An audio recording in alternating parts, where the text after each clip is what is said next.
50,000 people are being moved out of their homes right now. Not because enemy soldiers are in the streets, not because bombs are already falling on Haifa, because the Israeli military command looked at what is sitting across the Lebanese border, ran the numbers on their own air defense systems, and quietly concluded that they cannot protect this city. That conclusion, that admission, is the most significant strategic signal to come out of northern Israel in 17 years, and almost nobody is explaining what it actually means. My name is Michael Harrington, and in the next 30 minutes, I am going to walk you through exactly what is happening in Haifa, why it is happening now, what the missile systems behind this decision can actually do, and what the three possible futures of this conflict look like. This is not a summary of what you have already seen in the headlines.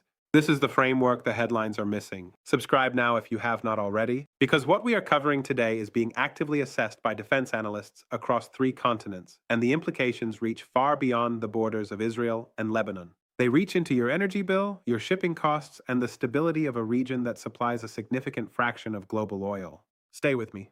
Let's start with Haifa. Because to understand why this evacuation is a strategic earthquake, you first need to understand what Haifa actually is. Most international coverage treats Haifa as a city, a population center under threat, residents being moved for their safety. And that framing is not wrong. It is just radically incomplete. Haifa is Israel's 3rd largest city, home to approximately 290,000 people. It sits on the Mediterranean coast, built into the northern slope of Mount Carmel, with the mountain rising 546 meters above the sea behind it and the Lebanese border sitting 35 kilometers to the north. 35 kilometers? That is roughly 22 miles. At the speed of a subsonic cruise missile, that is a 12-minute flight time. At the terminal velocity of a ballistic missile, it is 4 minutes. For certain hypersonic systems, which we have no confirmed evidence are currently deployed in southern Lebanon, but which Iranian technology has been moving toward, that number drops to under 2 minutes. Haifa is Israel's largest port. It handles approximately 26 million tons of cargo every year. It houses major petrochemical facilities, including refineries that process roughly 60% of Israel's domestic oil consumption. In its southern suburbs sits the Matam Industrial Park, 14,000 workers in defense electronics, cybersecurity, and advanced manufacturing. Companies like Intel, Microsoft, Google, and Elbit Systems all operate facilities there. This is not a city. It is a strategic node, a single point of concentration for military supply chains, energy infrastructure, commercial logistics, and high-technology defense production. If you wanted to design a target that would cascade disruption across an entire modern economy with a handful of precision strikes, you would design something that looks exactly like Haifa. And the people now ordering 50,000 of its residents to leave have concluded that they cannot guarantee its protection. Let that sit for a moment before we move on. The evacuation orders began circulating among Israeli civil defense officials approximately 96 hours ago. The initial orders targeted residents within 3 kilometers of the coast and the northern neighborhoods closest to the Lebanese border. Within 72 hours, those orders expanded. They now cover portions of Kiryat Haim, Kiryat Bialik, and sections of the industrial zones near the port itself. The Israeli Home Front Command has stated publicly that these evacuations are, and I am using their precise language, a precautionary measure in response to credible intelligence regarding advanced missile threats that exceed current interception capabilities in the northern sector. Read that phrase one more time.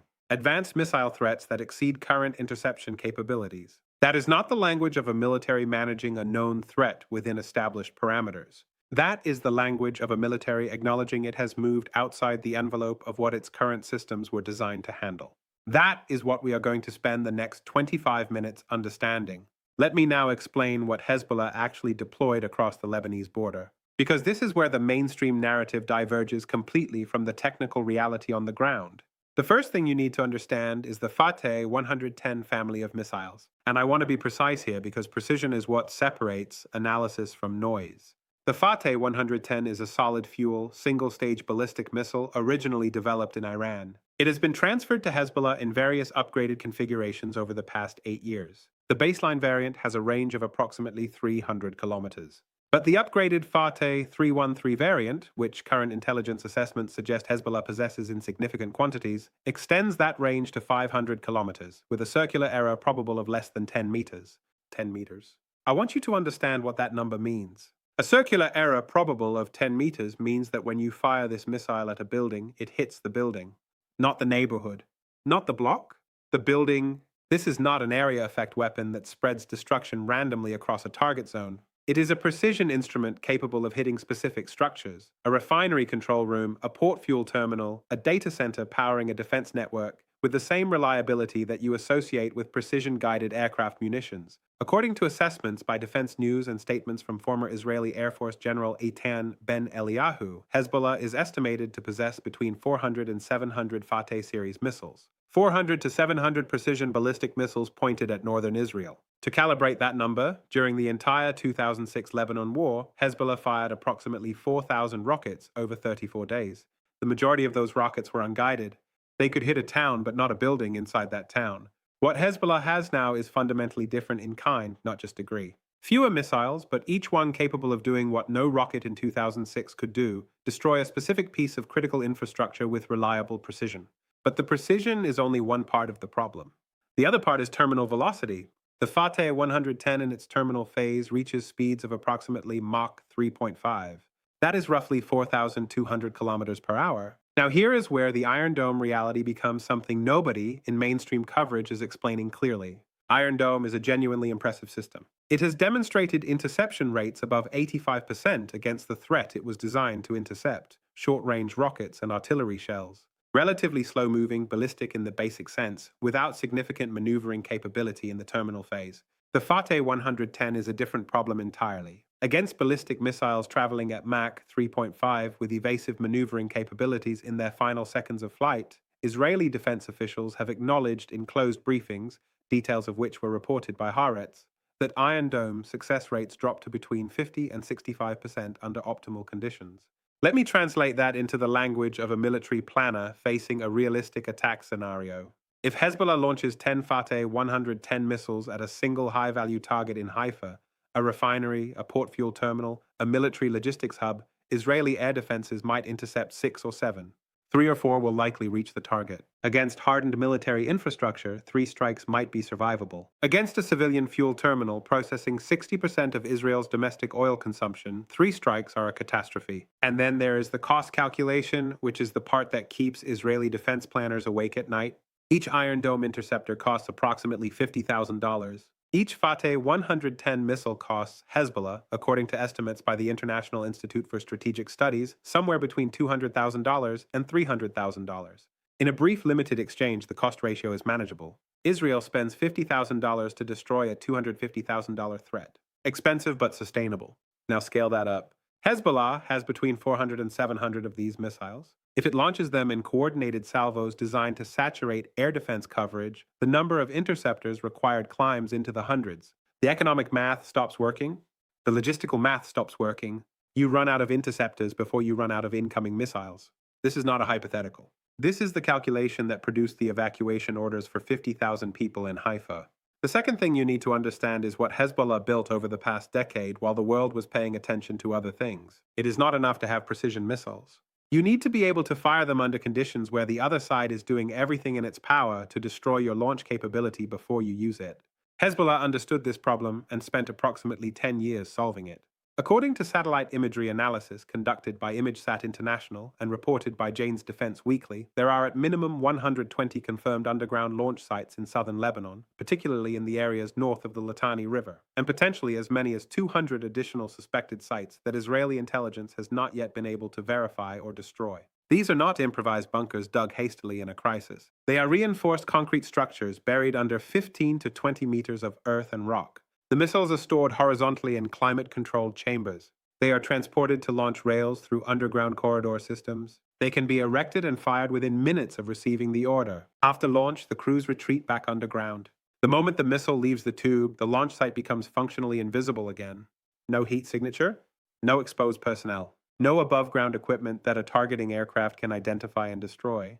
The site that just fired at Haifa looks from the air exactly the same as it did before it fired. Israel has conducted hundreds of airstrikes against these facilities over the past 3 weeks. Each strike requires extensive intelligence preparation, multiple aircraft sorties, and precision munitions that cost between $500,000 and $2 million per weapon system depending on the ordnance used. When a strike succeeds, and many do succeed, it destroys one launch site.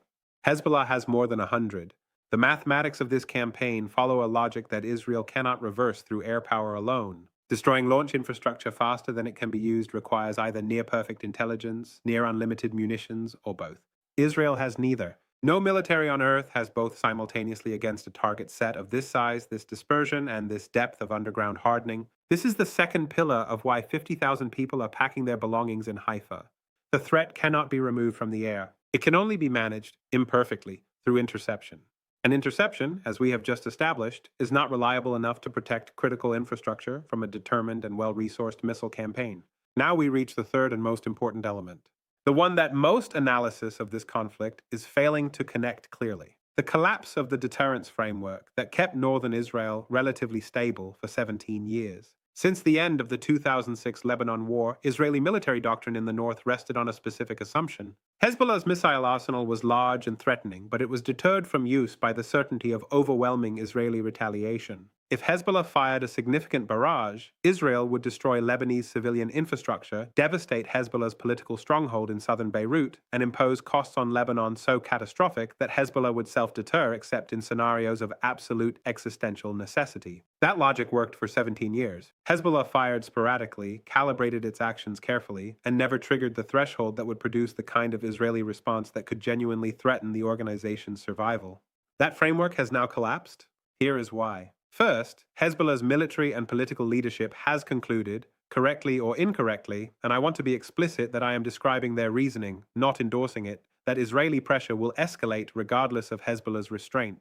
The targeted assassinations of senior Hezbollah commanders, the ongoing Israeli operations in southern Lebanon, the explicit statements by Israeli Defense Minister Yoav Gallant that Israel seeks to push Hezbollah back beyond the Litani River. These signals have convinced Hezbollah's command structure that restraint is not preventing escalation. It is only allowing Israel to degrade Hezbollah's capabilities piecemeal, one commander and one weapons depot at a time, without triggering the full-scale retaliation that would make that degradation campaign politically costly. In this reading, Hezbollah has reached a strategic calculation familiar from the history of asymmetric warfare. If the pressure is coming regardless, better to escalate on your own terms while your full capabilities are still intact than to absorb attrition until you have nothing left to escalate with. Second, the political cost of devastating Lebanon has increased in ways that complicate Israel's retaliation calculus. According to reporting by Reuters and confirmed by statements from European diplomatic sources, France, Germany, and Italy have all conveyed to the Israeli government that large-scale destruction of Lebanese civilian infrastructure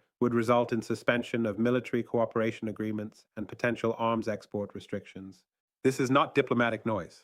After Israel's 2006 campaign in Lebanon, European public opinion shifted sharply, and European governments faced domestic political pressure that constrained their diplomatic support for Israel in international forums for years afterward. The threat of a repeat of that dynamic is real, and Israeli decision-makers know it. Third, and this is the factor that most analysis is missing entirely, Hezbollah has explicitly communicated that its targeting priorities have shifted. In previous conflicts, Hezbollah primarily targeted Israeli border towns and military installations. The strategic objective was to impose costs on Israeli military operations while limiting the scale of Israeli retaliation by keeping civilian casualties on both sides at a level that did not trigger full-scale war. Statements released by Hezbollah's media office over the past 2 weeks have made something different explicit. In a sustained conflict, Hezbollah will target Israeli economic and industrial infrastructure, ports, refineries, power generation facilities, precisely the categories of targets concentrated in Haifa. This is a fundamental change in strategic doctrine. It is the shift from a strategy designed to impose military costs to a strategy designed to disable Israel's economic engine. And the Israeli government has taken it seriously enough to begin moving 50,000 people out of the city that sits at the center of that economic engine. There is a pattern in history that should make us deeply uncomfortable about what happens next.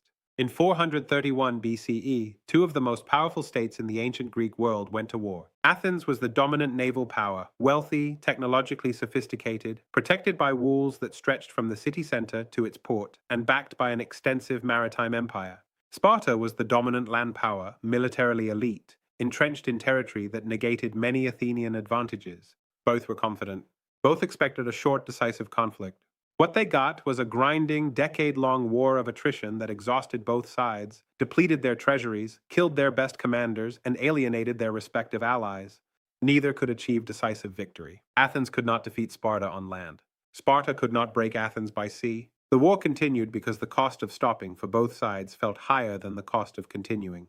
And while Athens and Sparta bled each other across the Aegean, a third power watched from a careful distance. Persia, which had been the great enemy of all Greek city-states just decades earlier, quietly funded first one side, then the other, ensuring the conflict continued long enough to exhaust both combatants beyond recovery. When the war finally ended with Athens' defeat, neither Athens nor Sparta emerged as the dominant power of the Greek world. Both were hollowed out. Persia, without committing a significant military force, had neutralized the two greatest threats to its regional influence at no cost to itself. Apply that framework to the current situation in the Middle East. Israel is engaged in simultaneous military campaigns in Gaza and Lebanon, both against organizations that are armed, trained, and financed by Iran. The United States provides military and diplomatic support to Israel, but has made clear it will not commit ground forces. Regional Arab states are maintaining carefully neutral positions, unwilling to align openly with either camp. The international diplomatic community is fragmented, with Western European governments increasingly distancing themselves from unconditional support for Israeli military operations. And Iran, like Persia in that ancient analogy, is not fighting directly. It is providing the weapons, the training, and the financial support that keeps its proxy organizations in the field, while the conflict grinds down Israeli military resources, strains Israeli domestic political cohesion, and gradually shifts regional and international opinion. The parallel is not precise. It never is with historical analogies, but the structural dynamic, two parties exhaust themselves in direct conflict while a third power with regional ambitions benefits from that exhaustion at minimal cost, is a pattern that has repeated itself across centuries of geopolitical history. Recognizing the pattern does not determine the outcome, but ignoring it guarantees you will be surprised when the pattern completes. So where does this leave us? I want to give you three specific paths because there is no honest middle ground here and vague predictions serve no one. Path 1 is negotiated de-escalation. Israel and Hezbollah, through intermediaries, likely Qatar and France playing the mediating role they have both played in previous phases of this conflict, agree to a ceasefire that freezes current positions, establishes a buffer zone in southern Lebanon enforced by an enhanced international observer presence, and postpones the resolution of underlying disputes to a later diplomatic process. Both sides would have to accept outcomes they consider deeply suboptimal. Israel would have to accept that Hezbollah remains armed and capable south of the Litani River. Hezbollah would have to accept that its missile demonstration did not achieve the kind of strategic breakthrough that fundamentally changes the security architecture of northern Israel. For this path to materialize, both sides must reach the simultaneous conclusion that continued conflict is more costly than an imperfect and temporary peace. Given the current political dynamics inside both Israel and Lebanon, where hardline factions on both sides are defining any compromise as surrender, I assess the probability of this path materializing over the next 90 days at less than 30%. Path 2 is sustained low-intensity conflict. Neither side commits to full-scale war, but both continue a pattern of limited strikes, partial evacuations, tit-for-tat retaliation, and periodic escalation and de-escalation over a period of months or even years. This is the most probable near-term scenario. I would estimate its likelihood over the next 90 days at approximately 55%. It is also, from a humanitarian and economic perspective, the worst of the three paths because it produces continuous suffering and degradation without the clarity of decisive resolution. Northern Israel remains partially evacuated. Southern Lebanon remains under bombardment. The populations of both regions endure chronic instability without either the hope of victory or the relief of peace, and the broader regional risk continues to build toward an eventual breaking point. Path 3 is full-scale escalation. Israel's leadership concludes that the status quo is strategically unsustainable, that sustained missile pressure on northern infrastructure, combined with the ongoing campaign in Gaza, is draining military and economic resources faster than any achievable attrition of Hezbollah's capabilities. Israel launches a major ground operation into southern Lebanon, aimed at physically destroying Hezbollah's missile infrastructure through direct force rather than air power alone. Hezbollah responds with the full-scale barrage it has signaled, targeting not just Haifa, but Tel Aviv, Ben Gurion Airport, and critical infrastructure across Israel's central corridor. At that point, the question of Iranian direct involvement and the response it would trigger from the United States moves from theoretical to immediate. I assess this path's probability over the next 90 days at approximately 15%, but I want to be direct about the asymmetry in that number. The 15% estimate reflects my assessment of deliberate decision-making by rational actors who understand the stakes. What it cannot account for is miscalculation, a strike that kills more civilians than intended, an interception failure that results in a mass casualty event, a domestic political crisis in Israel that pushes leadership toward escalation as a way of projecting strength. In conflict situations, the probability of miscalculation increases with the duration and intensity of low-level engagement. Every week that Path 2 continues, Path 3 becomes slightly more likely. The evacuation of 50,000 people from Haifa is not a footnote to this conflict. It is a signal. When a government moves its citizens out of a major city, not because enemy soldiers are fighting in the streets, but because its own military command has concluded that it cannot protect those citizens through interception alone, that government is telling you something about the balance of power that its public statements are not. It is telling you that the rules of this conflict have changed. That the strategic architecture Israel relied on for 17 years, precision air power combined with missile interception, imposed on an adversary deterred by the threat of retaliation, has reached its limits in this theater. That the next phase of this conflict, whatever form it takes, will be shaped by constraints that did not exist in 2006 or in any previous round of this confrontation. The questions I want you to sit with are these. If Israel cannot defend Haifa with its current air defense architecture, what does that imply about every other city within Hezbollah's missile range? Because the same systems that threaten Haifa can reach Akko, Nahariya, Tiberias, and every major population center across the Galilee. The interception limitations that apply in Haifa apply equally across the entire northern theater. If Hezbollah is willing to absorb sustained Israeli airstrikes and the political cost of open conflict in exchange for demonstrating that it can threaten Israel's economic core, what does that signal about the organization's long-term strategic horizon? An organization that accepts those costs is not playing for the next 6 months. It is playing for a much longer game. And how many more evacuations will the Israeli public accept before domestic political pressure forces a fundamental change in direction? And in which direction will that pressure push Israeli decision makers? Tell me in the comments what you think Israel does next. Tell me whether you believe negotiated de-escalation is still on the table, or whether we are already locked into a path that leads somewhere none of the actors involved have fully calculated. We track every development in northern Israel, southern Lebanon, and the broader regional dynamics that are shaping this conflict's trajectory. That is what Michael Harrington does every single day. Subscribe now. Share this analysis with everyone in your network who is trying to understand what is actually happening beyond the headlines. Turn on notifications, and we will see you in the next briefing.